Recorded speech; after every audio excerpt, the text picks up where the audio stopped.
Hi hello ನನ್ನ YouTube ಜನತೆಗೆ ನಮಸ್ಕಾರಗಳು. ರೇವತಿ ಪುಟ್ಟ ಪ್ರಪಂಚಕ್ಕೆ ಸ್ವಾಗತ. ಎಲ್ಲರೂ ಹೇಗಿದ್ದೀರಾ, ಚೆನ್ನಾಗಿದ್ದೀರಾ ಅಂತ ಅಂದ್ಕೊಂಡಿದ್ದೀನಿ. ಯಾರ್ಯಾರು ಸಬ್ಸ್ಕ್ರೈಬ್ ಮಾಡದೆ ನೋಡ್ತಿದ್ದೀರಾ ಬೇಗ ಬೇಗ ಹೋಗಿ ಸಬ್ಸ್ಕ್ರೈಬ್ ಮಾಡ್ಕೊಳ್ಳಿ ಮತ್ತು ಶೇರ್ ಮಾಡಿ. ನಿಮ್ಗೆ ಗೊತ್ತಿರೋರ ಕೈಲೂ ಸಬ್ಸ್ಕ್ರೈಬ್ ಮಾಡಿಸಿ, ಲೈಕ್ ಮಾಡಿ, ಶೇರ್ ಮಾಡಿ. ನಿಮ್ಮ ಅನಿಸಿಕೆ ಅಭಿಪ್ರಾಯಗಳನ್ನ ಕಮೆಂಟ್ ಮೂಲಕ ತಿಳಿಸಿ. ಇನ್ನು ಯಾಕೆ ಇಷ್ಟು ದಿನ ಆದರೂ ವಿಡಿಯೋ ಹಾಕಿರಲಿಲ್ಲ ಅಂತ ಕೇಳ್ತಿದ್ದೀರಾ. ನನಗೊಂದು ಸ್ವಲ್ಪ ಈ ವೀಕೆಲ್ಲ ಹೊಸಮನೆ ನಾಮಕರಣಗಳು ಬರೀ ಇದೇ ಆಗಿದ್ದರಿಂದ ನನಗೆ ಜಾಸ್ತಿ ಹೆಚ್ಚಿಗೆ ಏನೂ ಹಾಕೋಕ್ಕಾಗಲಿಲ್ಲ. ನನಗೂ ಸ್ವಲ್ಪ ಮೈಕೈ ಎಲ್ಲ ಪೇನ್ ಬಂದುಬಿಟ್ಟಿತ್ತು, ಸ್ವಲ್ಪ ಕಾಲೆಲ್ಲ ಪೇನ್ ಬಂದುಬಿಟ್ಟಿತ್ತು. ಇನ್ನು ನಮ್ಮ ಅಕ್ಕನ ಮೊಮ್ಮಗು ಪಾಪು ನಾಮಕರಣ ಇತ್ತು. ಅವ್ರದ್ದು ಅಲ್ಲಿಗೆ ಹೋಗಿದ್ದು ಬರೋಣ ಅಂತ ಅಂದ್ಬಿಟ್ಟು ಹೋದ್ವಿ. ಇದೇನು ಫ್ಯಾಮಿಲಿ ಫಂಕ್ಷನು, ಅಮ್ಮ ನೀನು ಮಾತ್ರ ಇದ್ದೀರಾ ಅಂತ ಅನ್ಕೋಬೋದು. ಯಾಕೆ ಅಂದರೆ ಅಪ್ಪಾಜಿಗೂ ಒಂದು ಫಂಕ್ಷನ್ ಇತ್ತು, ಅಮ್ಮಂಗೂ ನಮ್ಮ ಯಜಮಾನ್ರಿಗೂ ಒಂದು ಫಂಕ್ಷನ್ ಇತ್ತು. ಅದರಿಂದ ನಾವು ಅವರು ಎಲ್ಲರೂ ಒಂದೊಂದು ಕಡೆ ಅಟೆಂಡ್ ಮಾಡಲೇಬೇಕಾಯಿತು. ಆಮೇಲೆ ಸಣ್ಣದಾಗಿ ಒಂದು ಕನ್ಫ್ಯೂಸ್ ಆಗಿಬಿಟ್ಟಿತ್ತು ಇವ್ರದ್ದು. ನಮ್ಮ ಅಣ್ಣನ ಮನೆ ಹೊಸಮನೆ ಓಪನ್ ಇದ್ದಿದ್ದರಿಂದ ಅವ್ರದ್ದು ಒಂದೇ ಡೇಟಿಗೆ ಬಿದ್ದಿದೆ ಅಂತ ಕನ್ಫ್ಯೂಸ್ ಆಗಿಬಿಟ್ಟಿದ್ವಿ. ಆಮೇಲೆ ಆಯಿತು ಸರಿ ಅಂತ ಅಂದ್ಬಿಟ್ಟು ಅಮ್ಮ ಫೋನ್ ಮಾಡಿ ಹೇಳಿದ್ರು, ಇಲ್ಲ ಇವ್ರದ್ದು ಒಂದೇ ದಿನ ಇಲ್ಲ, ಇವ್ರದ್ದು ಆದಮೇಲೆ ಅವ್ರದ್ದು ಅಂತ ಹೇಳಿದ್ರು. ಆಯಿತು ಹಂಗಾದ್ರೆ ನಾವಿಬ್ಬರು ಹೋಗಿದ್ದು ಬಂದುಬಿಡೋಣ ಅಂತ ಅಂದ್ಬಿಟ್ಟು ನಾವಿಬ್ಬರು ಹೋದ್ವಿ ಅಂತಲೇ ಹೇಳ್ಬೋದು. ನಾವು ಕರೆಕ್ಟಾಗಿ ಹೊರಟ್ವಿ. ನಾವು ಹೊರಟೋ ಟೈಮ್ಗೆ ಕರೆಕ್ಟಾಗಿ ಶಾಸ್ತ್ರ ಎಲ್ಲ ಶುರುವಾಯಿತು. ಇನ್ನು ಪಾಪುಗೆ ಹೆಸ್ರು ಕೂಗ್ಸೋದು ಶಾಸ್ತ್ರಗಳಿರುತ್ತಲ್ಲ, ಇನ್ನು ತೊಟ್ಲು ಶಾಸ್ತ್ರ, ಗುಂಡ್ಕಲೆಲ್ಲ ಮಲಗಿಸಿ, ನೆಕ್ಸ್ಟು 5 ಜನ ಮಕ್ಕಳನ್ನ ಮಲಗಿಸಿ, ಆಮೇಲೆ ಮಗುನ ಮಲಗಿಸಿ ಮಾಡೋಂಥ ಶಾಸ್ತ್ರಗಳೆಲ್ಲ ಇರುತ್ತಲ್ಲ. ಇನ್ನೂ ಏನೇನೋ ಮಾಡಿದ್ರು, ನಮಗೆ ಗೊತ್ತಿರೋದು ಇಲ್ಲಿ ಎಷ್ಟಾಗುತ್ತೋ ಅಷ್ಟು ತೋರಿಸಿದ್ದೀನಿ ನಾನು. ಇನ್ನು ಆ ಮಗುಗೆಲ್ಲ ನೇಮಿಂಗ್ ಸೆರೆಮನಿ ಎಲ್ಲ ಮಾಡಿ ಆರತಿ ಶಾಸ್ತ್ರ ಎಲ್ಲ ಅಂದರೆ ಆರತಿ ತೆಗೆಯೋದು, ದೃಷ್ಟಿ ತೆಗೆದ್ರು. ಮಗುಗೆ ನೀವು ಅಷ್ಟೇ ಯಾರೇ ಇದ್ದರೂ ದೃಷ್ಟಿ ತೆಗೆದ್ಬಿಡಿ. ಅಷ್ಟೇ ಕ್ಯೂಟಾಗಿತ್ತು ಮಗು ಮಾತ್ರ. ಎಲ್ಲರ ಹತ್ರಕ್ಕೂ ಹೋಗ್ತು, ಬಂದ ತಕ್ಷಣ ನಮ್ಮ ಹತ್ರನೂ ಕರೆದ ತಕ್ಷಣ ಬಂತು. ಎಲ್ಲರ ಜೊತೆನೂ ಹೋಯ್ತು, ಎಲ್ಲರ ಜೊತೆನೂ ಹೋಗಿ ಚೆನ್ನಾಗಿತ್ತು ಅಂತಲೇ ಹೇಳ್ಬೋದು. ಇನ್ನು ನಾನು ಅಷ್ಟೇ ಫೋಟೋ ಎಲ್ಲ ತೆಗೆಸ್ಕೊಂಡು ಎಲ್ಲ ಮಾಡಿಬಿಟ್ಟು ಮಾತಾಡಿಸ್ಕೊಂಡು ಜಾಸ್ತಿ ಹೊತ್ತಿರೋಕ್ಕಾಗಲಿಲ್ಲ. ಇನ್ನು ಲಾಸ್ಟ್ ಫೈನಲ್ ಊಟ ಮುಗಿಸ್ಕೊಂಡು ಎಲ್ಲರೂ ಮಾತಾಡಿಸ್ಕೊಂಡು ಹೊರಟ್ಬಿಟ್ವಿ ಅಂತಲೇ ಹೇಳ್ಬೋದು. ಯಾಕೆ ಅಂದರೆ ನೆಕ್ಸ್ಟ್ ಡೇ ಅಣ್ಣನ ಮನೆ ಹೊಸಮನೆಗೆ ಹೋಗಬೇಕಿತ್ತು. ಇನ್ನು ಅಲ್ಲೊಂದು ಮಾಲ್ ಇತ್ತು ಪಕ್ಕದಲ್ಲಿ, ಅಲ್ಲೇನಾದರೂ ನಮಗೆ ಬೇಕಾಗಿರೋ ಸಾಮಗ್ರಿ ಸಿಗುತ್ತಾ ಅಂತ ನೋಡೋಣ ಅಂತ ಹೋದ್ವಿ. ನಮ್ಗೆ ಬೇಕಾಗಿರೋದೇನೂ ಸಿಗಲಿಲ್ಲ. ಇನ್ನು ನೆಕ್ಸ್ಟ್ ಡೇ ನಮ್ಮ ಅಣ್ಣನ ಮನೆ ಫಂಕ್ಷನಲ್ಲಿ ಸಿಗ್ತಿತ್ತು. ಎಲ್ರಿಗೂ ಗುಡ್ ಮಾರ್ನಿಂಗ್, ಶುಭೋದಯ. ಇನ್ನು ಹಿಂದಿನ ವ್ಲಾಗಲ್ಲೇ ಹೇಳಿದಾಗೆ ನಮಗೆ ಹೊಸಮನೆ ಇತ್ತು, ಹೊಸಮನೆಗೆ ಹೊರಡ್ತೀವಿ, ಗೃಹ ಪ್ರವೇಶ ಇತ್ತು, ಹೋಗಬೇಕು ಅಂತ ಹೇಳಿದ್ದೆ. ಇನ್ನು ಅಲ್ಲಿಂದ ನಾಮಕರಣದಿಂದ ಬಂದು ನನಗೇನು ವ್ಲಾಗ್ ಮಾಡೋಕ್ಕಾಗಲಿಲ್ಲ. ಸ್ವಲ್ಪ ಟಯರ್ಡ್ ಆಗಿತ್ತು. ಈ ವೀಕೆಲ್ಲ ಫುಲ್ಲು ಓಡಾಡಿ ಒಂದು ಸ್ವಲ್ಪ ಸ್ಟ್ರೈನ್ ಆಗಿತ್ತು ಅಂತಲೇ ಹೇಳ್ಬೋದು. ಇನ್ನು ಅಲ್ಲಿಂದ ಬಂದು ಒಂದು ಸ್ವಲ್ಪ ಅದೇ ಮಂತ್ಲಿ ರಜಾ ಹಾಕ್ತೀವಲ್ಲ, ಆ ಥರ ಅದು ಬೇರೆ ಆಗೋಯಿತು. ಇನ್ನೇನು ಮಾಡೋದು, ಎಲ್ಲಾದರೂ ಹೋಗ್ಬೇಕಾದ್ರೆ ಇದೊಂದು ಆಗ್ಬಿಟ್ರೆ ಒಂಥರ ಟೆನ್ಷನ್ನು. ಜರ್ನಿಯಲ್ಲಂತೂ ಇನ್ನೂ ಒಂಥರ ಹೆಚ್ಚಿನ ಟೆನ್ಷನ್ ಅಂತಲೇ ಹೇಳ್ಬೋದು. ನನಗೆ ಅದು ಬೇರೆ ಟೆನ್ಷನ್ ಸ್ಟಾರ್ಟ್ ಆಗೋಯಿತು. ನಾನು ವೀಡಿಯೋ ಮಾಡೋಕ್ಕೆ ಹೋಗಲಿಲ್ಲ. ಏನು ಮಾಡೋದು, ಈ ಥರ ಆಗೋಯ್ತಲ್ಲ ಅಂತ ಅಂದ್ಬಿಟ್ಟು. ಆಮೇಲೆ ಹೋಗಲೇಬೇಕಾ, ಇದು ಎಷ್ಟು ಇಂಪಾರ್ಟೆಂಟ ಅಂದರೆ ಹೌದು, ಇಂಪಾರ್ಟೆಂಟೇ ಆಗಿತ್ತು. ಯಾಕೆಂದರೆ ನಮ್ಮ ಅಣ್ಣ ಅವ್ರ ಮನೆ ಹೊಸಮನೆ ಆಗಿತ್ತು. ಅದು ನಮ್ಮ ದೊಡ್ಡಪ್ಪ ಅವ್ರ ಮಗನ ಮನೆದು. ಯಾಕೆಂದರೆ ಅವರು ನಮ್ಮ ಕಷ್ಟ ಸುಖಕ್ಕೆಲ್ಲ ಬಂದಿದ್ದಾರೆ. ಅವರು ಮನೆ ಇನ್ನು ಯಾವಾಗ ಫಂಕ್ಷನ್ ಮಾಡ್ತಾರೋ ಅವರು, ಇದವ್ರ ಫಸ್ಟ್ನೇ ಫಂಕ್ಷನು, ಹೋಗದೇ ಇದ್ರೆ ಹೆಂಗೆ ಏನು ಅಂತ ಅಂದ್ಬಿಟ್ಟು ನಮಗೆ ಆಯಿತು ಅಂತ ಹೋಗ್ಲಿ ಫೈನಲಾಗಿ ನಾವು ಡಿಸೈಡ್ ಮಾಡ್ಕೊಂಡ್ವಿ. ಆಯಿತು ಹೋಗಿದ್ದು ಬರೋಣ ಅಂತ ಅಂದ್ಬಿಟ್ಟು. ಆಯಿತು ಅಂದ್ಬಿಟ್ಟು ಅಷ್ಟೊತ್ತಿಗೆ ಎದ್ದು ಹೊರಟ್ವಿ. ಇನ್ನು ಹೊರಟ್ರೆ ಇನ್ನು 2 ಡೇಸ್ ಆಗುತ್ತಲ್ಲ, ಇನ್ನು ಹೊರಡೋ ತನಕ ಅಂತ ಅಂದ್ಬಿಟ್ಟು ನಮಗೂ ಮಾತ್ರೆ ಏನೇನು ಬೇಕೋ ಅದಕ್ಕೆ ಎಲ್ಲ ರೆಡಿ ಮಾಡ್ಕೊಂಡು ಸಿದ್ಧತೆ ಮಾಡಿಕೊಂಡು ಹೊರಟ್ವಿ ಅಂತಲೇ ಹೇಳ್ಬೋದು. ಇನ್ನು ಅಷ್ಟೊತ್ತಿಗೆ ಫಸ್ಟ್ ಗಾಡಿಗೆ ಎದ್ದು ಹೊರಟಿದ್ದು. ಒಂದು ಸ್ವಲ್ಪ ಟಯರ್ಡ್ನೆಸ್ ಇದ್ದಿದ್ದರಿಂದ ಸ್ವಲ್ಪ ಲೇಟ್ ಆಗೋಯಿತು ಇವತ್ತು ಹೇಳೋದು, ಒಂದು ಸ್ವಲ್ಪ ರೆಡಿ ಆಗೋದು ಅಂತಲೇ ಅನ್ಬೋದು. ರೆಡಿ ಅಂತ ಏನಿಲ್ಲ, ಆದರೂ ಒಂದು ಸ್ವಲ್ಪ ಹೊರಡೋದು ಲೇಟಾಯಿತು. ನಾವು ಹೊರಡೋದು ಲೇಟಾಯಿತು ಅಂದರೆ ಬಸ್ಸವ್ರೇನು ನಮಗೋಸ್ಕರ ಕಾಯ್ಕೊಂಡೇ ಕೂತಿರ್ತಾರೆ, ಇಲ್ಲ, ಅದು ಮೂವ್ ಆಗಿಬಿಟ್ಟಿತ್ತು ಬಸ್ಸು. ಇನ್ನು ನಮ್ಮನೆಯವರು ಅಲ್ಲೇ ಸ್ಟಾಪ್ ಕೈ ಕೊಟ್ಟರು. ಯಾಕೆಂದರೆ ಬೆಳಗಿನ ಜಾವ ಅಷ್ಟು ರಶ್ ಇರಲ್ವಲ್ಲ, ಸದ್ಯ ನಿಲ್ಲಿಸಿದ್ರು ನಮ್ಮ ಪುಣ್ಯ. ಆಮೇಲೆ ಹೋಗಿ ಬೈಕ್ನ ಅಲ್ಲೇ ಎಲ್ಲೋ ನಿಲ್ಲಿಸ್ಬಿಟ್ಟು ಅವರು ಸೈಡ್ಗೆ ಹಾಕ್ಬಿಟ್ಟು ಬಂದು ಹತ್ಕೊಂಡ್ರು ಅಂತಲೇ ಹೇಳ್ಬೋದು. ಅಲ್ಲಿ ಹತ್ಕೊಂಡು ಇನ್ನು ನಮ್ಮ ಜರ್ನಿ ಬೆಳಗಿನ ಜಾವ ಅಷ್ಟೊತ್ತಿಗೆ ಶುರುವಾಯಿತು ಅಂತಲೇ ಹೇಳ್ಬೋದು. ಅದೊಂಥರ ಹೋಗ್ಬೇಕಾದ್ರೂ ಟೆನ್ಷನ್ನಿಂದನೇ ಸ್ಟಾರ್ಟ್ ಆಯಿತು ನಮಗೆ. ಇನ್ನು ಉದ್ದಕ್ಕೂ ಅವತ್ತು ಹೋಗಬೇಕಾದ್ರೆ ನಮಗೆ ಫುಲ್ಲು ಏನು ಅಷ್ಟು ಜನಗಳಿರಲಿಲ್ಲ. ಇವತ್ತಂತೂ ಅಷ್ಟೊತ್ತಿಗೆ ಫುಲ್ ಎಲ್ಲ ಸ್ಟಾಪಲ್ಲೂ ಜನಗಳಿದ್ದರು. ಫುಲ್ ಎಲ್ಲ ಕಡೆಯೂ ಜನಗಳು ಹತ್ಕೊಂಡ್ರು ಅಂತಲೇ ಹೇಳ್ಬೋದು. ರೈಟ್ ಸೈಡಲ್ಲಂತೂ ನಾವು ಸರಿ ಹೋಗ್ಬೇಕಾದ್ರೆ ಕೂತಿದ್ವಿ. ಲೆಫ್ಟ್ ಸೈಡಲ್ಲಿ ಕೂರೋಣ ಈ ಸರಿ.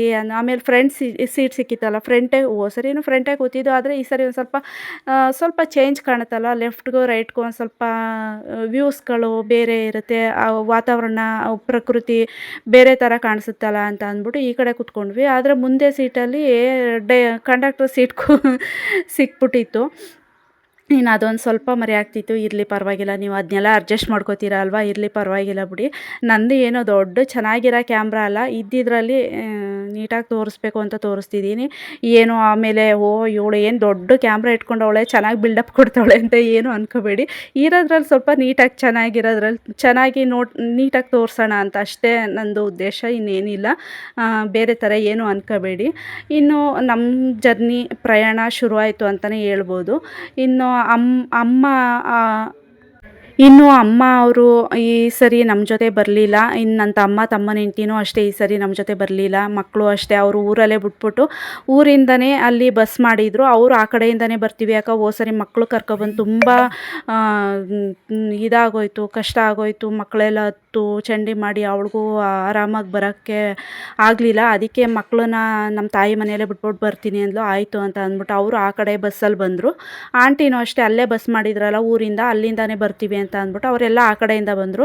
ಇನ್ನು ಅಮ್ಮಂಗೆ ಅಷ್ಟೊತ್ತಿಗೆ ಬಸ್ಸಲ್ಲಿ ಬನ್ನಿ ಅಂದರೆ ಅವ್ರಿಗಿರೋದೇ ಅಲ್ಲಿ ಹೊರಡೋದೇ ನಮ್ಗಾದಮೇಲೆ ಲೇಟು. ಅವ್ರಿಗೆ ಒಂದು ಸ್ವಲ್ಪ ಲೇಟ್ ಇತ್ತು, ನಮಗಿಂತ ಒಂದು ಅರ್ಧ ಗಂಟೆ 1 ಅವರ್ ಲೇಟ್ ಇತ್ತು ಬಸ್ ಅವ್ರಿಗೆ. ಆಯಿತು ನಾವು ಹೊರಟಿರ್ತೀವಿ, ನೀವು ಬನ್ನಿ ಅಂತ ಅಂದ್ಬಿಟ್ಟು ಅವರು, ಯಾಕೆಂದರೆ ಅವ್ರು ಡೈರೆಕ್ಟ್ ಬಸ್ಸಿಗೆ ಬಂದರು. ಯಾಕೆಂದರೆ ನಾನು ಡೈರೆಕ್ಟ್ ಬಸ್ಗೆ ಹೋಗೋಕ್ಕಾಗಲ್ಲ, ನಿಮಗೆ ಗೊತ್ತು ಏನು ಕಾರಣ ಅಂತ ನಿಮ್ಗೆ ಆಗಲೇ ತಿಳಿಸಿದ್ದೀನಿ. ಅದಕ್ಕೆ ಪ್ರತಿ ಸ್ಟಾಪ್ ಇರೋ ಕಡೆ ಎಲ್ಲ ಇಳ್ಕೊಂಡು, ಅಂದರೆ ಎಲ್ಲ ಹಾಸನ್ನು ಮತ್ತು ಎಲ್ಲೆಲ್ಲಿ ಸ್ಟಾಪ್ ಇರುತ್ತೆ ಮಾಮೂಲಿ ಅಲ್ಲಿ ಸ್ಟಾಪಲ್ಲಿ ಹೋಗೋಣ ಅಂತ ಅಂದ್ಕೊಂಡು ನಾವು ಇದು ಮಾಡ್ಕೊಂಡಿದ್ವಿ. ಯಾಕೆಂದರೆ ಅಲ್ಲೊಂದು ಸ್ವಲ್ಪ ಕೂತಿದ್ದು ನಿಂತಿದ್ದು ರೆಸ್ಟ್ ಮಾಡಿ ನಮ್ಮದೆಲ್ಲ ಮೇನ್ ಏನೇನು ಇರುತ್ತೆ ಪ್ರಾಬ್ಲಮ್ಗಳು ಅದೆಲ್ಲ ಇದು ಸೊಲ್ಯೂಷನ್ ಇರುತ್ತಲ್ಲ ಅಲ್ಲಿ ಎಲ್ಲ, ಅದಕ್ಕೆ ಅದನ್ನೆಲ್ಲ ಇದು ಮಾಡಿಕೊಂಡು ಆರಾಮಾಗಿ ಸ್ವಲ್ಪ ಕೂತಿದ್ದು ಕಾಲೆಲ್ಲ ಇಟ್ಕೊಬಿಟ್ಟಿರುತ್ತೆ, ಕಾಲೆಲ್ಲ ಊದ್ಕೊಂಡಿರುತ್ತೆ. ಸ್ವಲ್ಪ ಅದಕ್ಕೆ ರಿಲ್ಯಾಕ್ಸ್ ಆಗಿ ಕೂತಿದ್ದು ನಿಂತಿದ್ದು ಎಲ್ಲ ಇದು ಮಾಡಿಕೊಂಡು ಹೊರಡೋಣ ಅಂತ ಅಂದ್ಬಿಟ್ಟು ಅಮ್ಮಂಗೆ ಹಿಂದಿನ ದಿನವೇ ಹೇಳಿದ್ವಿ, ಹಿಂಗೆ ನೀವು ಸಿಕ್ಕಿದ್ರೆ ಜೊತೆಲೇ ಹೊರಡೋಣ, ಇಲ್ಲ ಅಂದರೆ ನಿಮ್ಮ ಪಾಡಿಗೆ ನೀವು ಬಸ್ ಹತ್ಕೊಂಡು ಬನ್ನಿ, ನನಗೆ ಈ ಥರ ಆಗಿದೆ, ನೀವು ಆ ಕಡೆಯಿಂದ ಬನ್ನಿ ಅಂತ ಅಂದ್ಬಿಟ್ಟು ಹೊರಟ್ವಿ ನಾವು. ಇನ್ನು ಹೊರಟ್ವಿ ಅಂತ ಅಂದರೆ ಅಮ್ಮಂಗೆ ಸ್ವಲ್ಪ ಆಯಿತು ನೋಡೋಣ ಟ್ರೈ ಮಾಡಿ, ನಾನು ಸಿಕ್ಕಿದ್ರೆ ಹತ್ಕೊಳ್ತೀನಿ, ಇಲ್ಲ ಅಂದರೆ ಇಲ್ಲ ಅಂತ ಹೇಳಿದ್ರು. ಆಯಿತು ಸರಿ ಅಂತ ಅಂದ್ಬಿಟ್ಟು ಹೊರಟ್ವಿ. ಅಲ್ಲಿ ಬಂದರೆ ಅವರು ಬಂದಿರಲಿಲ್ಲ. ನಾವು ಸ್ವಲ್ಪ ಹೊತ್ತು ವೆಯ್ಟ್ ಮಾಡಿದ್ವಿ ಅಂತಲೇ ಹೇಳ್ಬೋದು. ವೆಯ್ಟ್ ಮಾಡಿದ್ವಿ, ಆದರೂ ಅಷ್ಟರೊಳಗೆ ಅವ್ರು ಬಂದಿರಲಿಲ್ಲ. ಸ್ವಲ್ಪ ಹೊತ್ತು ನೋಡೋಣ ಆಗುತ್ತಾ ಎಲ್ಲಿದ್ದಾರೆ ಅಂತ ಅಂದ್ಕೊಂಡು ಒಂದು ಸ್ವಲ್ಪ ಫೋನ್ ಮಾಡಿದ್ವಿ, ಆದರೆ ಅವ್ರಿಗೆ ಆಗಲಿಲ್ಲ ಇನ್ನು ಅಷ್ಟೋ ತನಕ. ಹೇಳಿದ್ನಲ್ಲ ಇಲ್ಲಿ ಮೈಸೂರು ಬಂತು ಅಂತಲೇ ಹೇಳ್ಬೋದು. ಇನ್ನು ಅಷ್ಟೋ ತನಕ ಸ್ವಲ್ಪ ಹೊತ್ತು ಕಾದಿದ್ವಿ, ನಿಂತ್ಕೊಂಡ್ವಿ, ನೋಡಿದ್ವಿ. ನೋಡೋಣ ಒಂದು 10 ನಿಮಿಷ ನೋಡಿದ್ವಿ ನಾವು. ಆಮೇಲೆ ಎಲ್ಲ ಥರನೂ ಯೋಚನೆ ಮಾಡಿದ್ವಿ, ಇಲ್ಲ ನಾವು ಕಾಯ್ಕೊಂಡು ಕೂತ್ಕೊಂಡ್ರೆ ಅದೇ ನನ್ನ ಪ್ರಾಬ್ಲಮ್ಗೆ ಇದು ಸರಿ ಬರಲ್ಲ, ಇದು ನನ್ನ ಪಾಡಿಗೆ ನಾನು ಹೊರಟ್ರೆ ಅಂದರೆ ಅವ್ರು ಹೋಗೋ ಟೈಮ್ಗೆ ನಾವು ರೀಚ್ ಮಾಡ್ಬೋದು. ಎಲ್ಲ ಕಡೆ ಸ್ಟಾಪಲ್ಲಿ ಇಳ್ಕೊಂಡು ಹೋಗೋದ್ರಿಂದ ನಾವು ಸ್ವಲ್ಪ ಅವ್ರ ಟೈಮ್ಗೆ ನಾವು ಮ್ಯಾಚ್ ಮಾಡಬೇಕಲ್ಲ, ಯಾಕೆಂದರೆ ಅವ್ರದ್ದು ಎಕ್ಸ್ಪ್ರೆಸ್ಸು ಎಲ್ಲೂ ನಿಲ್ಲಿಸಲ್ಲ, ಆಮೇಲೆ ಡೈರೆಕ್ಟ್ ಬಸ್ ಆಗಿದ್ದರಿಂದ ಬಂದ್ಬಿಡುತ್ತೆ ಅಂತ ಅಂದ್ಬಿಟ್ಟು ಸರಿ ಅಂತ ಅಂದ್ಬಿಟ್ಟು ನಾವು ಯೋಚನೆ ಮಾಡಿಬಿಟ್ಟು ಅಲ್ಲಿ ಸ್ವಲ್ಪ ಹೊತ್ತು ನಿಂತಿದ್ದು ಸ್ವಲ್ಪ ಹೊತ್ತು ಹೊರಟ್ವಿ ಅಂತಲೇ ಹೇಳ್ಬೋದು. ನೋಡಿ, ನಮ್ಮ ಹೊರಡೋ ಟೈಮಲ್ಲಿ ನಮ್ಮ ಮೈಸೂರು ಅರಮನೆನ ಎಷ್ಟು ಸರಿ ನೋಡಿದ್ರು ಸಾಕು ಅನಿಸಲ್ಲ. ನನಗೆ ಅಂತಲ್ಲ, ಎಲ್ರಿಗೂ ಅಷ್ಟೇ ಅಲ್ವಾ. ಮೈಸೂರು ಅರಮನೆ ಸಿಕ್ತು ಅಂದರೆ ಒಂದು ಕಡೆ ಕಣ್ಣು ಆ ಕಡೆ ಹೋಗುತ್ತೆ. ಆ ಲೈಟಿಂಗ್ಸು ಅದೆಲ್ಲ ನೋಡೋಕ್ಕೆ ಎಷ್ಟೇ ಸರಿ ನೋಡಿದ್ರೂ, ಎಷ್ಟೇ ಇದಾದ್ರೂ ನೋಡಬೇಕು ಅನ್ನಿಸ್ತಿರುತ್ತೆ. ನಮ್ಗೆ ಒಂಥರ ಹೆಮ್ಮೆ ಅಂತಲೇ ಹೇಳ್ಬೋದು, ನಮ್ಮ ಮೈಸೂರು ನಮ್ಗೆ ಹೆಮ್ಮೆ ಅಂತಲೇ ಹೇಳ್ಬೋದು. ಇನ್ನು ಅಷ್ಟರೊಳಗೆ ಬಸ್ ಸ್ಟ್ಯಾಂಡ್ ಕಡೆ ಹೊರಟ್ವಿ ಅಂತಲೇ ಹೇಳ್ಬೋದು. ಇನ್ನು ಹೊರಟ್ಬಿಟ್ಟು ಅಮ್ಮಂಗೆ ಹೇಳಿದ್ನಲ್ಲ ಅದೆಲ್ಲ ಇದು ಮಾಡಿಕೊಂಡು ಇನ್ನು ಬಸ್ ಅವರು ಬೆಳಗಿನ ಜಾವ ಬಸ್ಸೆಲ್ಲ ಅವ್ರುಗಳು ಅಂದರೆ ಸ್ವಲ್ಪ ಕಂಡಕ್ಟ್ರುಗಳು ಅವರೆಲ್ಲ ಕ್ಲೀನ್ ಮಾಡ್ಕೊಳ್ಳೋದು ಎಲ್ಲ ಅವ್ರು ಸಿದ್ಧತೆ ಮಾಡ್ಕೋತಾರಲ್ಲ, ಅದೆಲ್ಲ ಮಾಡಿಕೊಂಡು ಅವರೂ ಸ್ವಲ್ಪ ಹೊತ್ತಿದ್ದು ನಿಲ್ಲಿಸಿದ್ದು. ಆಮೇಲೆ ಸ್ವಲ್ಪ ಹೊತ್ತು ಹೊರಡುತ್ತಾ ನೋಡೋಣ ಅಂತ ಅಂದ್ಬಿಟ್ಟು ಕಾಯ್ಕೊಂಡು ನಾವು ಹೊರಟ್ವಿ ಅಂತಲೇ ಹೇಳ್ಬೋದು. ಅಮ್ಮಂಗೆ ಹೇಳಿದೆ ನಾನು, ಏನು ಈ ಥರ ಆಯಿತು ನೀವು ಬನ್ನಿ ಅಂತ ಅಂದ್ಬಿಟ್ಟು. ಆಮೇಲೆ ಅವರು ಫೋನ್ ಮಾಡಿದ್ರು ಸ್ವಲ್ಪ ಹೊತ್ತು, ಒಂದು ಹಾಫ್ ಆನ್ ಅವರು 1 ಅವರ್ ಬಿಟ್ಟೇ ಫೋನ್ ಮಾಡಿ ಹೇಳಿದ್ರು, ಇಲ್ಲ ನನಗೆ ಡೈರೆಕ್ಟ್ ಗಾಡಿನೇ ಸಿಕ್ತು ಅಂತ ಅಂದ್ಬಿಟ್ಟು. ಸರಿ ಹಂಗಾದ್ರೆ ಅಂತ ಅಂದ್ಬಿಟ್ಟು ನನಗೂ ಒಂಥರ ಬೇಜಾರಾಯ್ತಿತ್ತು, ಯಾಕೆಂದರೆ ಹೋದ ಸರಿ ಎಲ್ಲ ಒಟ್ಟಿಗೆ ಹೋಗಿದ್ವಿ, ಈ ಸರಿ ಒಬ್ಬೊಬ್ಬರೇ ಹೋಗ್ಬೇಕಲ್ಲ ಅಂತ ಅಂದ್ಬಿಟ್ಟು ನನಗೆ ಹಂಗೂ ಒಂಥರ ಫೀಲಿಂಗ್ ಆಯಿತು, ಬೇಜಾರಾಯಿತು. ಏನೂ ಮಾಡೋಕ್ಕಾಗಲ್ಲ, ಒಂದೊಂದು ಸರಿ ಹಿಂಗಾಗುತ್ತಲ್ಲ, ನಾವು ಅಂದ್ಕೊಳ್ಳೋದೊಂದು ಅದು ಆಗೋದೇ ಒಂದು ಅಂತಾರಲ್ಲ, ಆ ಥರ ಆಯಿತು. ಇರಲಿ ಪರವಾಗಿಲ್ಲ ಅಂತ ಅಂದ್ಬಿಟ್ಟು ಹೊರಟ್ವಿ. ಇನ್ನು ಅರ್ಜೆಂಟಲ್ಲಿ ನಾನು ಹೇಳಿದ್ನಲ್ಲ, ಏನು ಕರೆಕ್ಟಾಗಿ ಲೇಟ್ ಆಗಿದ್ದರಿಂದ ನಾನು ನಾನು ಬ್ಯಾಗ್ಗೆ ಹಾಕ್ಕೊಂಡು ಹೋಗ್ಬಿಟ್ಟಿದೆ ಅಂತಲೇ ಹೇಳ್ಬೋದು. ನೈನ್ ಪಾಲಿಶ್ ಎಲ್ಲ ಹಾಕ್ಕೊಳ್ಳೋಣ ಉಗುರು ಬಣ್ಣನ ಅಂತ ಅಂದ್ಬಿಟ್ಟು ಅಲ್ಲೇ ಕೂತ್ಕೊಂಡು ಸುಮ್ಮನೆ ಬಸ್ ಹೊರಡೋ ತನಕ ಏನು ಮಾಡೋದು, ಏನು ಟೈಮ್ ಪಾಸ್ ಮಾಡೋದು, ಅಷ್ಟೊತ್ತಿಗೆ ನಿದ್ದೆನೂ ಬರ್ತಿರ್ಲಿಲ್ಲ. ಒದ್ದೆ ತಲೆ ಇತ್ತಲ್ಲ, ಕೂದಲೆಲ್ಲ ತಣ್ಣಗಿದ್ದಿದ್ದರಿಂದ ಒಂಥರ ನಿದ್ದೆನೇ ಹೊರ್ಟೋಗಿತ್ತು ಅಂತಲೇ ಹೇಳ್ಬೋದು. ಒಂಥರ ತಂಪಾಗಿತ್ತು, ಕೂಲಾಗಿತ್ತಲ್ಲ ವಾತಾವರಣ. ಏನು ಇಷ್ಟಿಷ್ಟು ದೊಡ್ಡ ಕಣ್ಣು ಬಿಟ್ಕೊಂಡು ಕೂತಿದ್ದೆ ಅಂತಲೇ ಹೇಳ್ಬೋದು. ಇನ್ನು ಆ ಟೈಮಲ್ಲೇ ಸ್ವಲ್ಪ ನೈನ್ ಪಾಲಿಶ್ ಹಾಕೋತೀನಿ ಅಂತ ಅಂದ್ಬಿಟ್ಟು ನಮ್ಮ ಮನೆಯವ್ರಿಗೆ ಹೇಳಿದೆ, ಆಯಿತು ಹಾಕೋ, ಇಲ್ಲಿ ಯಾರಿಲ್ಲ ಜನ ಅಂತ ಅಂದ್ಬಿಟ್ಟು. ಜನ ಇದ್ದರೆ ಇಲ್ಲದೇ ಇದ್ದರೆ ಅಂತ ಏನು ನಾವು ಟೆನ್ಷನ್ ತಲೆ ಕೆಡಿಸ್ಕೊಳ್ಳೋದಿಲ್ಲ. ಅಂದರೆ ತುಂಬ ರಶ್ ಇದ್ದರೆ ಹಾಕೋಕ್ಕಾಗಲ್ಲ. ಆಮೇಲೆ ಗಾಡಿ ಮೂವ್ ಆಗ್ತಿದ್ರೆ ಸ್ವಲ್ಪ ಅಲ್ಗಾಡುತ್ತಲ್ಲ, ಹಾಕೋಕ್ಕಾಗಲ್ಲ ಅಂತ ಅಂದ್ಬಿಟ್ಟು ಅಷ್ಟೇ. ಇನ್ನು ನಾನು ಕೂತ್ಕೊಂಡು ಸ್ವಲ್ಪ ಹೊತ್ತು ಹಾಕ್ಕೊಂಡೆ ಅಲ್ಲೇ. ನಾನೇನು ಇದೆಲ್ಲ ಹಾಕ್ಕೊಳ್ಳೇಬೇಕು ಏನು ಆ ಥರ ಏನು ಇಂಟೆನ್ಷನ್ ಇಲ್ಲ. ಹೋದ ಸರಿ ಹಾಕ್ಕೊಂಡೇ ಹೋಗಿರಲಿಲ್ಲ. ನನಗೆ ಯಾವಾಗ ನನಗೆ ಒಂಥರ ಇಂಟ್ರೆಸ್ಟ್ ಬಂತು ಇದೆಲ್ಲ ಹಾಕೋಬೇಕು ಅಂದರೆ ಹಾಕೋತೀನಿ. ಚೆನ್ನಾಗಿ ರೆಡಿ ಆಗಬೇಕು ಅನ್ನಿಸ್ತಾ ಆಗ ಅನ್ಕೋತೀನಿ. ಸುಮ್ಮನೆ ಮನೇಲಿದ್ರೂ ನನಗೆ ರೆಡಿ ಆಗಬೇಕು ಅನ್ನಿಸ್ತಾ ಹಾಕ್ತೀನಿ. ಇಲ್ಲ ಅಂದ್ರೆ ಇಲ್ಲ. ಇದೆಲ್ಲ ನಮ್ಮ ಹೆಣ್ಮಕ್ಳು ಬಂದಿರೋ ಜನ್ಮಸಿದ್ಧ ಹಕ್ಕು ಅಂತಲೇ ಹೇಳ್ಬೋದು. ಯಾಕೆ ಅಂದರೆ ಅದು ಮಾಮೂಲಿ ಅಲ್ವಾ, ರೆಡಿ ಆಗೋದು ಇದೆ. ಅದು ನಮಗೆ ಕೆಲವ್ರು ಹೇಳ್ತಿರ್ತಾರೆ, ನಮಗೆ ನಾವೇ ಅಂದರೆ ಚೇರ್ ಅಪ್ ಮಾಡ್ಕೋಬೇಕಲ್ಲ, ಅದು ಅಂತಲೇ ಹೇಳ್ಬೋದು ಅಷ್ಟೇ. ಕೆಲವು ಸರಿ ನಮಗೆ ನಾವು ಸುಮ್ಮನೆ ನಾವೇ ಅಂದರೆ ಬೋರ್ ಅನ್ನಿಸ್ಬಾರ್ದಲ್ಲ, ಅದಕ್ಕೆ ಅಷ್ಟೇ. ಇನ್ನಾಯಿತು ಎಲ್ಲ ಹಾಕ್ಕೊಂಡು ಇನ್ನು ಬಸ್ಸು ಹೊರಡ್ತು ಅಂತಲೇ ಹೇಳ್ಬೋದು. ಬಸ್ಸು ಹೊರಡ್ತು.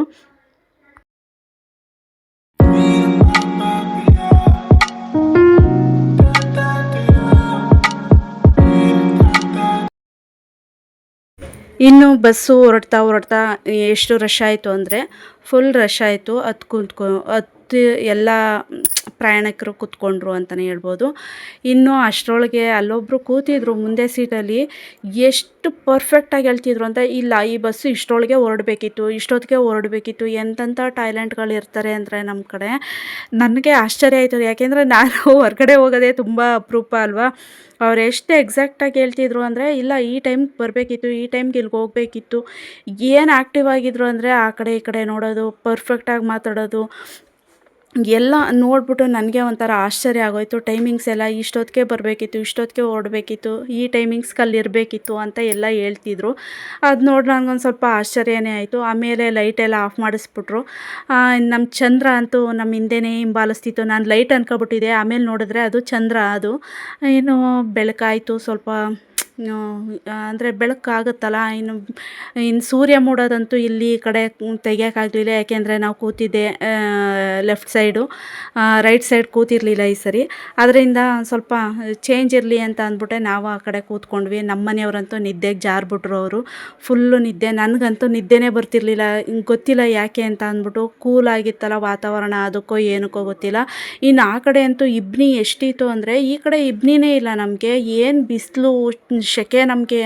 ಈ ಕಡೆ ಎಲ್ಲ ಫುಲ್ ಬಿಸಿ ಬಿಸಿ ವಾತಾವರಣ. ಅಲ್ಲಿ ನೋಡಿದ್ರೆ ಏನು ಇಬ್ಬನಿ ಬೀಳ್ತೈತೆ. ನಮಗೆ ಆಶ್ಚರ್ಯ ಆಗೋಯ್ತು. ಏನು ನೋಡಿ ಇಲ್ಲಿ ಎಷ್ಟು ಚೆನ್ನಾಗೈತೆ, ಕೂಲಾಗೈತೆ ಬೆಳಗಿನ ಜಾವ. ಎಷ್ಟು ಅದರಿಂದ ಅಲ್ಲಿ ಹಸು ಕರು ಎಲ್ಲ ಅಲ್ಲಿ ಬೆಳಗಿನ ಜಾವ ಎಲ್ಲ ಮೇಯ್ಸೋಕ್ಕೆ ಹೊಲ ಗದ್ದೆಗಳಿಗೆಲ್ಲ ಹೋಗ್ತಾರಲ್ಲ, ಅದೆಲ್ಲ ಸಿಗುತ್ತೆ ಅಂತಲೇ ಹೇಳ್ಬೋದು.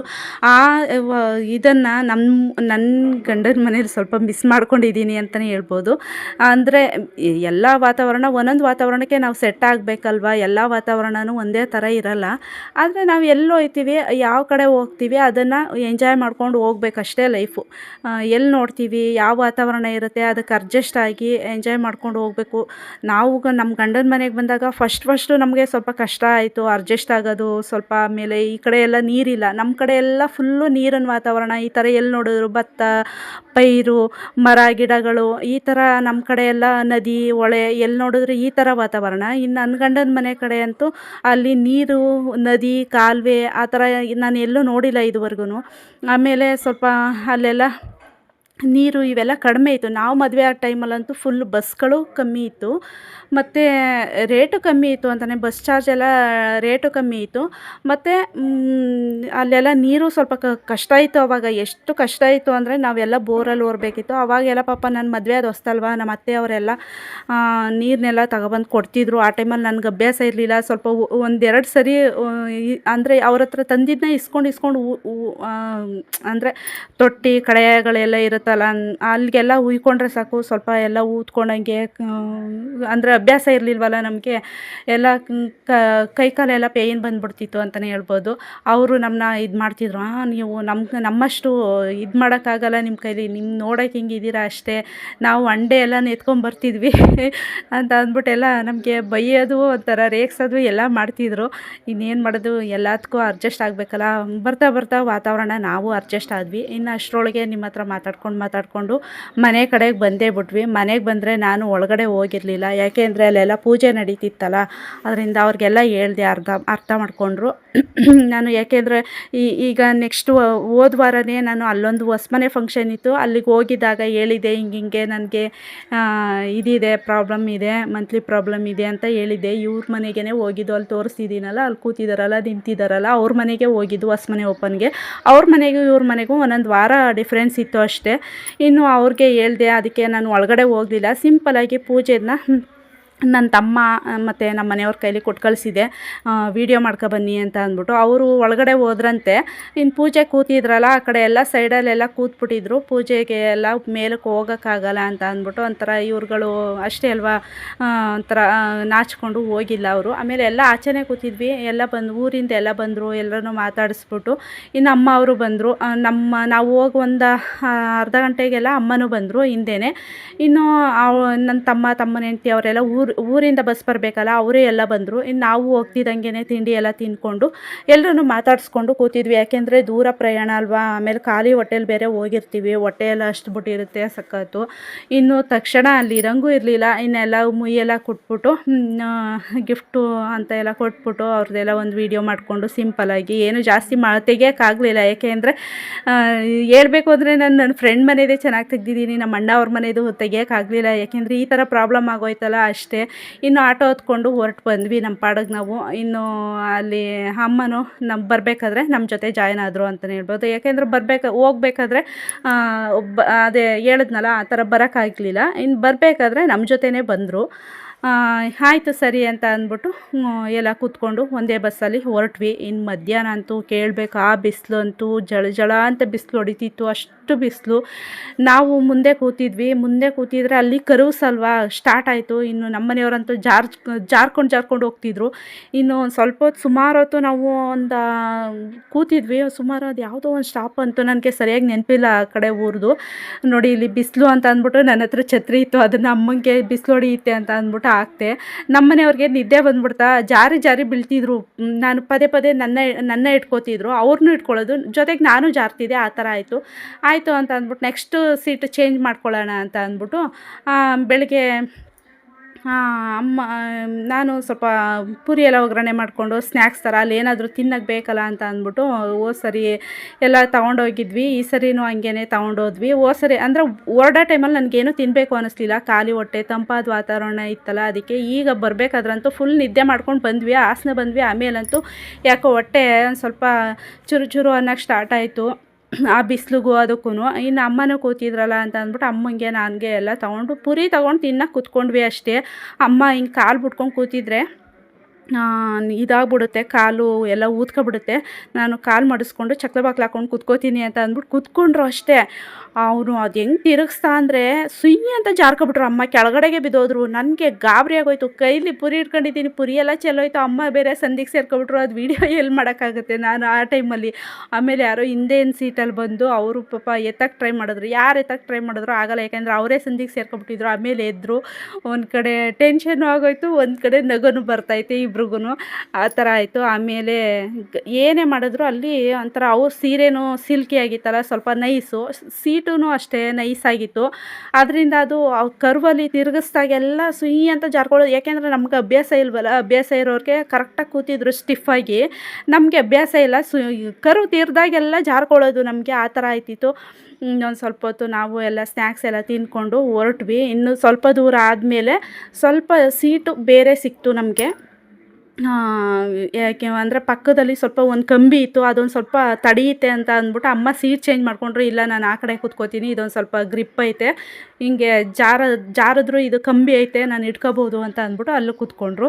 ಇನ್ನು ಅಷ್ಟೊತ್ತಿಗೆ ನಾವು ನಿದ್ದೆ ಮಾಡಿಕೊಂಡು ತಿಂದ್ಕೊಂಡು ಕುಟ್ಕೊಂಡು ಸ್ವಲ್ಪ ಅವಳು ಮ್ಯಾಂಗೋ ಮತ್ತು ಇದು ಬಾಳೆಕಾಯಿ ಎಲ್ಲ ತಂದಿದ್ಲು. ಆದರೆ ಅವಳು ತಂದಿದ್ದು ಮಾವಿನಕಾಯಿ ತಿನ್ನೋಕ್ಕಾಗಲಿಲ್ಲ, ಉಪ್ಪು ಖಾರ ತೊಗೊಂಡಿರಲಿಲ್ಲ. ಇನ್ನು ಬಸ್ಸಲ್ಲಿ ಮಾರ್ತಿದ್ರಲ್ಲ ನೋಡಿ ನಮಗೂ ಇಷ್ಟ ಆಯಿತು, ತಿಂದ್ಕೊಂಡು ಒಂದೊಂದಾಗಿ ಎಲ್ಲ ಹೊರಟ್ವಿ ಅಂತಲೇ ಹೇಳ್ಬೋದು. ಇನ್ನು ಬರೋ ತನಕ ಸಂಜೆ ಆಗ್ಬಿಟ್ಟಿತ್ತಲ್ಲ, ಸ್ವಲ್ಪ ಸಂಜೆ ಆಯ್ತೈತೆ ಹೊಟ್ಟೆ ಚುರು ಅಂತಿರುತ್ತೆ. ಆಮೇಲೆ ಆ ಸೆಕೆಗೆ ಎಷ್ಟು ನೀರು ತಂದಿದ್ವಿ, ನೀರೆಲ್ಲ ಖಾಲಿ ಆಗೋಯ್ತು. ಆಮೇಲೆ ಜ್ಯೂಸ್ ಎಲ್ಲ ತೊಗೊಂಡು ಕುಟ್ಕೊಂಡು ಇನ್ನು ಹೆಚ್ಚು ಕಮ್ಮಿ ಇದಕ್ಕೆ ಬಂದ್ವಿ.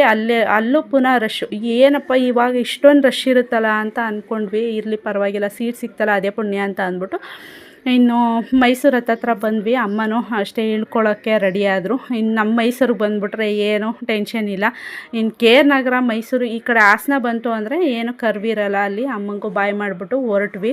ಇಲ್ಲೆಲ್ಲ ಆರಾಮಾಗಿ ಕೂತ್ಕೊಂಡು ಆರಾಮಾಗಿ ನಿದ್ದೆ ಮಾಡ್ಕೊಂಡು ಹೊರಡ್ಬೋದು, ಇಲ್ಲಿ ಏನೂ ಪ್ರಾಬ್ಲಮ್ ಇಲ್ಲ. ಇನ್ನು ನಾವು ಅಲ್ಲಿಂದ ಅವ್ರಿಗೆ ಬಾಯ್ ಮಾಡಿಬಿಟ್ಟು ಹೊರಟ್ವಿ. ಅಷ್ಟರೊಳಗೆ ಸಂಜೆ ಆಗೋಗಿತ್ತು. ಹೆಚ್ಚು ಕಮ್ಮಿ 5 ಗಂಟೆ, ನಂಗೆ ಟೈಮಿಂಗ್ಸೇ ಮರ್ತೋಗೈತೆ. ಇದು ಯಾಕೆ ಅಂದರೆ ಇದು ತುಂಬ ಒಂದು 15 ದಿನವೇ ಆಯ್ತೇನೋ ಈ ವಿಡಿಯೋ, ಇನ್ನೂ ಹಾಕೋಕ್ಕಾಗಿಲ್ಲ. ನಾನು ನಿನ್ನೆ ತಾನೇ ಮಾತಾಡ್ಕೊಂಡ್ವಿ ನಮ್ಮ ಮನೆಯವ್ರ ಹತ್ರ, ಎಷ್ಟು ದಿನ ಆಯಿತು ನಾವು ಅಲ್ಲಿಗೆ ಹೋಗಿದ್ದು ಬಂದು ಅಂತ. ಅವ್ರು ಹೇಳಿದ್ರು 15 ದಿನ ಆಯಿತು ಅಂದರು. ಅಯ್ಯೋ 15 ದಿನ ಆಗಿದೆ, ನಾನು ಇನ್ನೂ ವೀಡಿಯೋನೇ ಹಾಕಿಲ್ಲ ಅಂತ ಅಂದ್ಬಿಟ್ಟು ಫಸ್ಟು ವಾಯ್ಸ್ ಓವರ್ ಕೊಟ್ಬಿಡೋಣ, ಫಸ್ಟು ವೀಡಿಯೋ ಹಾಕೋಣ ಅಂತ ಅಂದ್ಬಿಟ್ಟು. ಯಾಕೆಂದರೆ ನನಗೆ ಸ್ವಲ್ಪ ಅಲ್ಲಿಂದ ಬಂದು ಸ್ವಲ್ಪ ಮೈಕೈ ಎಲ್ಲ ಪೇನ್ ಬಂದು ಹೇಳಿದ್ನಲ್ಲ, ಸ್ವಲ್ಪ ಆಗಿರಲಿಲ್ಲ. ಸ್ವಲ್ಪ ನಾವು ಸರಿಯಾಗಿ ಸ್ವಲ್ಪ ಚೆನ್ನಾಗಾಗಿ ಇವಾಗ ಮಾಡ್ತಿದ್ದೀನಿ. ಆಮೇಲೆ ಫೋನ್ ಬೇರೆ ಪ್ರಾಬ್ಲಮ್ ಕೊಟ್ಬಿಡ್ತು. ಅದು ಏನೇನೋ ಇರುತ್ತಲ್ಲ ಬಿಡಿ, ಅದೆಲ್ಲ ಏನು. ಇನ್ನು ಸಂಜೆ ಆಗಿತ್ತು. ಇನ್ನು ನಮ್ಮ ಅರಮನೆ ಅಂತೂ ನೋಡೋಕ್ಕೆ ಸೊಗಸಾಗಿತ್ತು. ಆ ಮೋಡಗಳು, ಆ ಲೈಟಿಂಗ್ಸು, ಸಣ್ಣ ಲೈಟಿಂಗ್, ಫುಲ್ ಲೈಟಿಂಗ್ ಹಾಕಿರಲಿಲ್ಲ. ಆ ಮೋಡನೇ ಒಂಥರ ಲುಕ್ಕು, ಒಂಥರ ಚೆನ್ನಾಗಿ ಲುಕ್ ಕೊಡ್ತಿತ್ತು ಅಂತಲೇ ಹೇಳ್ಬೋದು. ನಾವು ಎಲ್ಲಿ ಹೋದ್ರೂ ಬಂದ್ರೂ ನಾವು ಇದನ್ನಂತೂ ನೋಡ್ಕೊಂಡು ಹೊರಡ್ತಾ ಇರ್ತೀವಿ, ಬರ್ತಾ ಇರ್ತೀವಿ. ಇಷ್ಟೇ ನಮ್ಮದು ರೋಡ್ ಸೈಡ್ ಬಸ್ಸಲ್ಲಿ ಕೂತ್ಕೊಂಡೇ ನೋಡ್ಕೊಂಡು ಹೋಗೋದು ಬರೋದು. ನನಗೆ ಅಂತಲ್ಲ, ನಮ್ಮ ಮೈಸೂರಿನವ್ರಿಗೆ ಎಲ್ರಿಗೂ ಖುಷಿಯಾಗುತ್ತೆ. ನಮ್ಮ ಮೈಸೂರಿನವರು ಅಂತಲ್ಲ, ಎಲ್ಲಿಂದ ಹೊರಗಡೆಯಿಂದ ಬರೋರಿಗೆ ಎಲ್ರಿಗೂ ಖುಷಿಯಾಗುತ್ತೆ ಇದನ್ನು ನೋಡೋಕ್ಕೆ. ಎಷ್ಟು ನೋಡಿದ್ರು ಸಾಕು ಅನಿಸಲ್ಲ. ಇನ್ನೂ ಹೊರಡ್ತಾ ಮಳೆ ಮೋಡ, ನಮ್ಮ ಕಡೆ ಇಲ್ಲೆಲ್ಲ ಮಳೆ ಇರಲಿಲ್ಲ, ಫುಲ್ ಮಾಮೂಲಿ ಬಿಸಿಲಿತ್ತು. ಇನ್ನು ನಮ್ಮ ಕಡೆ ಹೊರಡ್ತಾ ಯಾಕೋ ಮಿಂಚು ಗುಡುಗು ಎಲ್ಲ ಶುರುವಾಯಿತು. ಯಾಕೋ ಮಳೆ ಇದಿದೆ ಅಂತ ಅಂದ್ಕೊಂಡು ಹೊರಟ್ವಿ. ಇಲ್ಲಿ ನೋಡಿದ್ರೆ ಬರ್ತಾ ಎಕ್ಸಿಬಿಷನ್ ಸ್ಟಾರ್ಟ್ ಆಗಿಬಿಟ್ಟಿದೆ, ಶುರುವಾಗಿದೆ ಅಂತ ಅಂದ್ಬಿಟ್ಟು ಎಲ್ಲ ಲೈಟಿಂಗ್ಸ್ ಹಾಕಿದ್ರು. ಆಮೇಲೆ ಮತ್ತೆ ಇವಾಗ ಶುರುವಾಗಿದೆ, ಇವಾಗ ತಾನೇ ಸ್ಟಾರ್ಟ್ ಆಗಿದೆ ಅಂತ ಅಂದ್ಬಿಟ್ಟು ಹೇಳ್ತಿದ್ರು ನಮ್ಮ ಮನೇಲಿ. ಈಗಾಗಲೇ ಆಲ್ಮೋಸ್ಟ್ ಓಪನ್ ಆಗಿಬಿಟ್ಟಿದೆ ಎಕ್ಸಿಬಿಷನು. ಯಾರ್ಯಾರು ಹೋಗಬೇಕು ಅಂದ್ಕೊಂಡಿದ್ದೀರಾ ಎಲ್ಲ ಬಂದು ವಿಸಿಟ್ ಕೊಡಿ. ನಾವು ಹಂಗೇ ಬಸ್ಸಲ್ಲೇ ನೋಡಿಕೊಂಡು ಹೊರಟ್ವಿ. ನನಗೆ ಆಶ್ಚರ್ಯ, ಯಾಕೆಂದರೆ ಇವಾಗ ಓಪನ್ ಆಗಿದೆಯಲ್ಲ ಅಂತ ನಾನು ಫಸ್ಟ್ ಟೈಮ್ ನೋಡ್ತಿರೋದು. ಆವಾಗ ನಮ್ಮ ಮನೆಯವ್ರು ಅಂದರು, ಇಲ್ಲ ಈ ಟೈಮಲ್ಲೇ ಓಪನ್ ಆಗೋದು, ಇವಾಗ ಓಪನಿಂಗ್ ಟೈಮು ಅಂತ ಹೇಳಿದ್ರು. ಹೌದಾ ಅಂತ ಅಂದ್ಬಿಟ್ಟು ಲೈಟಿಂಗ್ಸ್ ನೋಡೋಕ್ಕೆ ಚೆಂದ ಅಲ್ವಾ, ಅದನ್ನೆಲ್ಲ ವೀಡಿಯೋ ಮಾಡ್ಕೊಂಡು ಹಂಗೇ ಹೊರಟ್ವಿ ನಮ್ಮೂರ ಕಡೆಗೆ. ಇನ್ನು ಸ್ವಲ್ಪ ಹೊರಡ್ಬೇಕಾದ್ರೆ ನಿದ್ದೆ ಮಾಡಿಕೊಂಡೇ ಹೊರಟ್ವಿ ಅಂತಲೇ ಹೇಳ್ಬೋದು. ಇನ್ನು ನಂಜನಗೂಡು ಹತ್ರ ಬರ್ತಾ ಮಳೆ ಸ್ಟಾರ್ಟೇ ಆಗೋಯ್ತು. ಸ್ಟಾರ್ಟು ಅಂದರೆ ಏನು ಜೋರೇ ಆಗೋಯ್ತು. ಸ್ವಲ್ಪ ಶುರು ಆಗಿತ್ತು, ಅದು ಬರ್ತಾ ಜೋರೇ ಆಗೋಯ್ತು. ಇನ್ನು ನಿದ್ದೆ ಬಂದಿತ್ತು, ನಿದ್ರೆನೂ ಹೊಟ್ಟೋಯ್ತು. ಇನ್ನು ಮಳೆ ಹನಿ ಎಲ್ಲ ಈ ಸೀಟ್ ಕಡೆ ಎಲ್ಲ ಬೀಳೋಕ್ಕೆ ಶುರು ಆಗೋಯ್ತು. ಇನ್ನು ನಾನು ತಡಿ ಇದನ್ನು ವೀಡಿಯೋ ಮಾಡ್ಕೊಳ್ಳೋಣ ಅಂತ ಅಂದ್ಕೊಂಡು ವೀಡಿಯೋ ಮಾಡ್ಕೊಂಡು ನಮ್ಮ ಅಮ್ಮಂಗೆ ಫೋನ್ ಮಾಡಿದೆ, ಅಲ್ಲಿ ಮಳೆ ಬರ್ತಿದೆಯಾ ಅಂತ ಅಂದ್ಬಿಟ್ಟು. ಅವರು ಏನಿಲ್ಲ, ಇಲ್ಲಿ ಮಳೆ ಇಲ್ಲ ಅಂತಂದರು. ನಿಮ್ಮ ಕಡೆನೇ ವಾಸಿ, ಪರವಾಗಿಲ್ಲ, ಇನ್ನೇನು ಮಳೆ ಬರ್ತಿದೆಯಲ್ಲ ಅಂತ ಅಂದರು.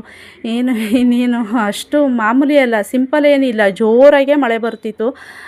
ನಾನು ಸಿಂಪಲಾಗಿ ಹನಿ ಹಾಕುತ್ತೆ ಅಂದ್ಕೊಂಡಿದ್ವಿ, ಅಲ್ಲಿ ನೋಡಿದ್ರೆ ಬರ್ತಾ ಜೋರೇ ಆಗೋಯ್ತು. ಇನ್ನು ನಾವು ಹೊರಡೋ ತನಕ ನಮ್ಮೂರ ಕಡೆಗೆ.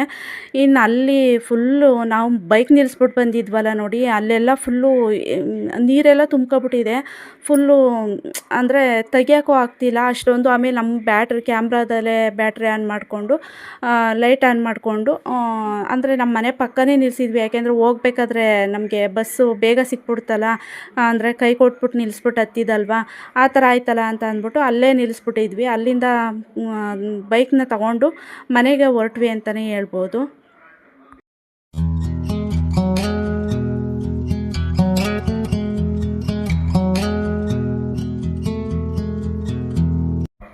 ನನ್ನ ಬ್ಯಾಗಲ್ಲಿ ಯಾವಾಗಲೂ ಛತ್ರಿ ಇರುತ್ತೆ, ಯಾಕೆಂದರೆ ನಾನು ಬಿಸಿಲು ಜಾಸ್ತಿ ತಡೆಯಲ್ಲ.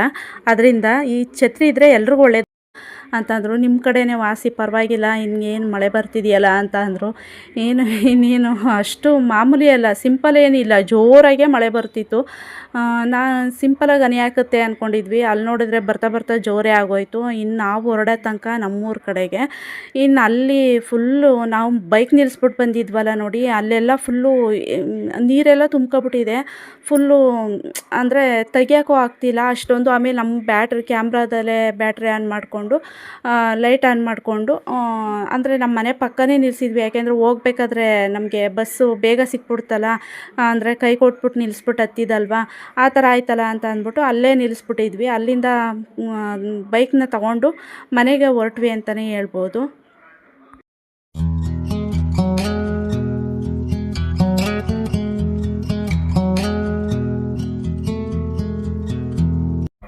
ನನ್ನ ಬ್ಯಾಗಲ್ಲಿ ಯಾವಾಗಲೂ ಛತ್ರಿ ಇರುತ್ತೆ, ಯಾಕೆಂದರೆ ನಾನು ಬಿಸಿಲು ಜಾಸ್ತಿ ತಡೆಯಲ್ಲ. ಅದರಿಂದ ಈ ಛತ್ರಿ ಇದ್ದರೆ ಎಲ್ರಿಗೂ ಒಳ್ಳೆಯದು, ನನಗೆ ಅಂತಲ್ಲ ನೋಡಿ. ಈ ಥರ ಅನ್ಎಕ್ಸ್ಪೆಕ್ಟೆಡ್ ಮಳೆ ಬಂದ್ರೂ ಬಿಸಿಲಿಗೆ ಎಲ್ಲದಕ್ಕೂ ಅನುಕೂಲ. ಚಿಕ್ಕದೊಂದು ಛತ್ರಿ ಇಟ್ಕೊಂಡಿರಿ ಬ್ಯಾಗಲ್ಲಿ, ಯಾವಾಗಲೂ ಎಲ್ಲದಕ್ಕೂ ಅನುಕೂಲ ಆಗುತ್ತೆ. ಫೈನಲಿ ಮನೆಗೆ ಬಂದು ತಲುಪಿದ್ದೀವಿ. ಮಳೆ ಬೇರೆ, ಮಳೆಗೆ ಸಿಕ್ಕಾಕೊಬಿಟ್ವಿ. ಮನೆಯಿಂದ ಬರಬೇಕು, ಬಸ್ಸಿ ಹೇಳಿದ ತಕ್ಷಣವೇ ಜೋರಾಗ್ಬಿಡ್ತು ಮಳೆ. ಸದ್ಯ ಛತ್ರಿ ಇತ್ತು, ಏನಂದರೆ ನಮಗೆ ಗಾಡಿ ಬೇರೆ ಅಲ್ಲಿ ನಿಲ್ಲಿಸ್ಬಿಟ್ಟಿದ್ದೋ, ಅಲ್ಲೆಲ್ಲ ನೀರು ತುಂಬ್ಕೊಬಿಟ್ಟಿತ್ತು. ಇನ್ನು ಅಲ್ಲಿಂದ ಗಾಡಿ ಎತ್ಕೊಂಡು ಮನೆಗೆ ಬರೋ ತನಕ ಇಷ್ಟೊತ್ತಾಯಿತು. 8:45 ಟೈಮು ನೋಡಿ. ಬೆಳಗ್ಗೆ ಎಷ್ಟು ಗಂಟೆ ನಾವು ಟೈಮು 3:45 ಬಿಟ್ಟು ಇವಾಗ 8:45 ಬಂದು ಸೇರಿದ್ದೀವಿ. ನನ್ನ ಕಾಲು ನೋಡಿ ಹೆಂಗಾಗ್ಬಿಟ್ಟಿದೆ ಅಂದರೆ ತೋರಿಸ್ತೀನಿ ರೀ ನಿಮಗೆ. ಊದ್ಕೊಬಿಟ್ಟಿದೆ ಕಾಲೆಲ್ಲ, ಇಷ್ಟಪ್ಪ ಊದ್ಬಿಟ್ಟಿದೆ ಕಾಲು. ಕೂತ್ಕೊಂಡು ಅಲ್ಲಿಂದ ಕೂತ್ಕೊಂಡ್ಬಂದ್ವಲ್ಲ, ಅದಕ್ಕೆ ಕಾಲುಂಗ್ರ ಎಲ್ಲ ಟೈಟ್ ಆಗಿಬಿಟ್ಟಿದೆ. ಇದು ಲಾಂಗ್ ಜರ್ನಿ ಹೋದರೆ ಈ ಥರ ಆಗುತ್ತೆ ನಮಗೆ. ಏನು ಮಾಡೋಕ್ಕಾಗಲ್ಲ, ಹೋಗಲೇಬೇಕಲ್ಲ. ಸರಿ, ಇವತ್ತಿನ ದಿನದ ವ್ಲಾಗ್ ಇಷ್ಟೇ ಆಯಿತು. ನಿಮಗೆಲ್ಲ ಇಷ್ಟ ಆಗಿರುತ್ತೆ ಅಂದ್ಕೊಂಡಿರ್ತೀನಿ. ಇನ್ನು ಮುಂದಿನ ವಿಡಿಯೋದಲ್ಲಿ ಸಿಗ್ತೀನಿ. ಅಲ್ಲಿವರೆಗೂ ಲೈಕ್ ಮಾಡಿ, ಶೇರ್ ಮಾಡಿ, ಸಬ್ಸ್ಕ್ರೈಬ್ ಮಾಡಿ, ನನ್ನ ಚಾನಲ್ನ ಫಾಲೋ ಮಾಡಿ. ಮತ್ತೆ ಸಿಗ್ತೀನಿ. ಬಾಯ್.